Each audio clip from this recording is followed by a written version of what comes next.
So hello guys, good morning, good afternoon, good evening.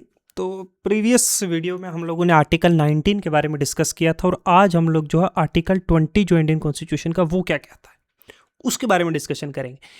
Article 20 Indian constitution provides protection in respect of conviction for the offense, safeguarding individual from arbitrary actions in criminal matters. It is fundamental right जो part 3 में है, applicable to all person including citizen, foreigners, legal entities. These guarantees were debated in Constitution Assembly on December 234 of 1948. अब यही क्या कहता है, मतलब article 20 Indian constitution का जो है वो हमें ये बताता है रिस्पेक्ट टू कन्विक्शन, मतलब अगर किसी ने कोई क्रिमिनल एक्टिविटी की है, कोई चोरी डकैती, किसी को मारा है, कुछ भी, मतलब some kind of criminal, not civil, criminal काम किया है, कोई क्राइम किया है, कोई क्रिमिनल ऑफेंस किया है, तो ये जो है ये आर्टिकल उस इंसान को सेफ गार्ड करता है, उस इंसान को बचाता है किसी भी आर्बिट्री एक्शन से क्रिमिनल मैटर्स में। मतलब ये एक्चुअल फंडामेंटल राइट है जो पार्ट 3 ऑफ इंडियन कॉन्स्टिट्यूशन में है। ये सिटीजन को भी, दोनों को है, सिटीजन को भी और नॉन सिटीजन को भी प्रोवाइडेड है। जो सिटीजन ऑफ इंडिया नहीं है या कोई लीगल एंटिटी, कोई कंपनी है, कोई फैक्ट्री है, कोई कुछ भी है, क्या क्या क्या चीजें हैं इसके बारे में। आर्टिकल जो 20 है उसमें 3 मेन क्लोज है और कुछ स्पेसिफिक प्रोटेक्शन प्रोवाइड करता है, इस क्रिमिनल को कुछ प्रोटेक्शन देता है जिसने जो है का क्राइम किया। क्लॉज, पहला क्लॉज जो है वो x post facto law prohibits x post facto, मतलब कि कोई भी कन्विक्टेड, कोई भी इंसान जिसको किसी ने कोई क्राइम किया और उसके लिए उसे सजा दी गई है कोर्ट के द्वारा, ठीक है, मतलब दे दी गई है सजा, that was not in offense under a law in force at the time of commission। मतलब कि कोई नो वन इज कन्विक्टेड, किसी को भी ऐसी सजा नहीं दी जा सकती उस क्राइम के लिए जब उसने वो क्राइम किया हो और वो तब जो है किसी लॉ के अंडर क्राइम ना हो,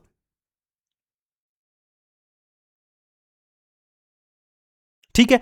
और nor subjected to a greater penalty than prescribed then, मतलब 10 साल पहले किसी ने कोई क्राइम किया है, समझे, वो कोर्ट केस चल रहा है, तब जो है इस क्राइम के लिए समझ लो कि क्राइम किया है कोई और उसके लिए आज जो है उसके लिए 3 साल की सजा है, लेकिन पहले था 10 साल पहले 20,000 रुपए और तब इसने ये क्राइम किया था, तो इससे ज्यादा उसको पेनल्टी नहीं दी जा सकती। आज 40,000 रुपए का उस पर जुर्माना नहीं किया जा सकता या 3 साल की सजा नहीं दी जा सकती, क्योंकि ये अब कानून बना है, तब नहीं था। तब जो कानून नहीं था तो उसके मुताबिक तब की सजा जो होगी जब उसने क्राइम किया, द टाइम ऑफ क्राइम उसको मिलेगा। उससे ज्यादा जो कानून ने प्रिस्क्राइब किया है कि 2,000 का जुर्माना होगा तो 2,000 का होगा, 5,000 का नहीं हो सकता उस स्पेसिफिक क्राइम के लिए। दूसरा क्लॉज ऑफर करता है प्रोटेक्शन अगेंस्ट डबल जेपर्डी, मतलब कि किसी भी एक क्राइम के लिए डबल जेपर्डी का मतलब है barring prosecution and punishment for the same offence more than once. एक बार उसने गलती की है, उसके लिए उसे एक बार ही सजा मिलेगी, एक ही चीज के लिए उसे 2-3 बार जो है डबल, 2 बार या 3 बार या 4 बार उसे एक ही क्राइम के लिए सजा नहीं दी जाएगी। क्लोज 3 जो है वो प्रिवेंट करता है self incrimination by prohibiting compulsion for accused to be a witness against themselves. ये समझो, ये भी इंपॉर्टेंट है। सेल्फ इंक्रिमिनेशन का मतलब है, इंक्रिमिनेशन मतलब खुद के खिलाफ, कि जो इंसान है जिसने क्राइम किया है वो अपने ही खिलाफ गवाही नहीं दे सकता।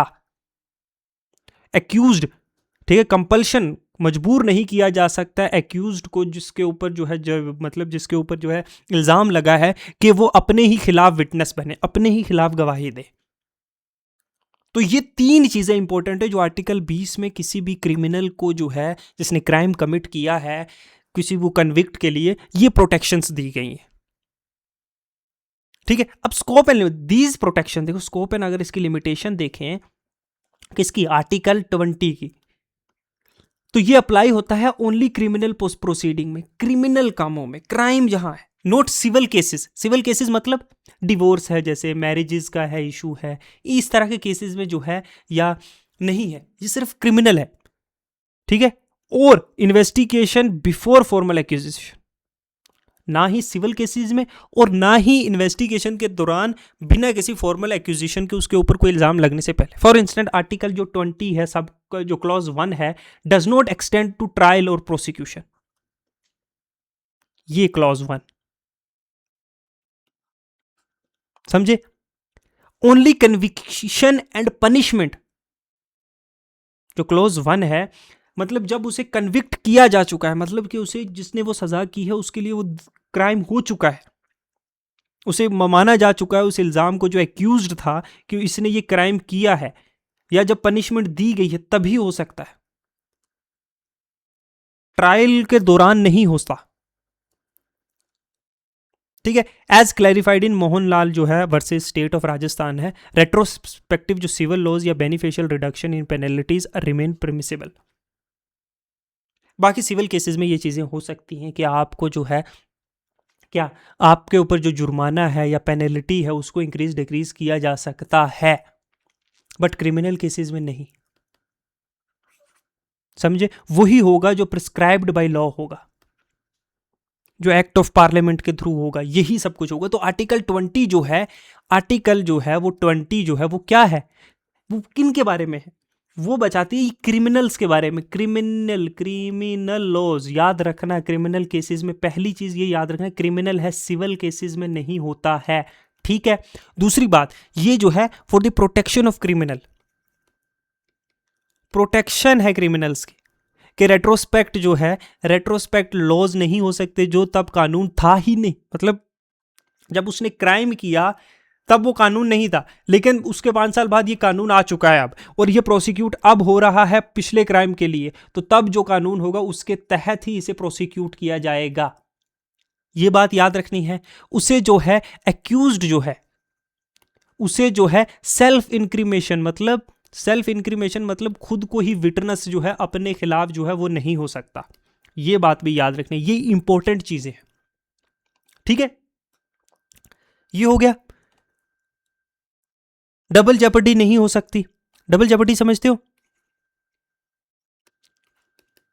जियो जेपर्डी मतलब कि एक क्राइम के लिए उसे 2 बार सजा नहीं मिलेगी। एक क्राइम जो उसने किया है उसके लिए उतना ही मिलेगा, नोट टू। ठीक है। एक क्राइम है उसके लिए एक ही सजा मिलेगी, ये नहीं 2 बार उसे एक ही क्राइम के लिए सजा दी जाए, नहीं, ऐसा नहीं होता है। तो ये भी एक फंडामेंटल राइट है, पार्ट जो है 3rd में इंडियन कॉन्स्टिट्यूशन के। ठीक है। कौन सा? आर्टिकल 20। ये प्रोटेक्शन देता है किसको? क्रिमिनल्स को। कहां पे?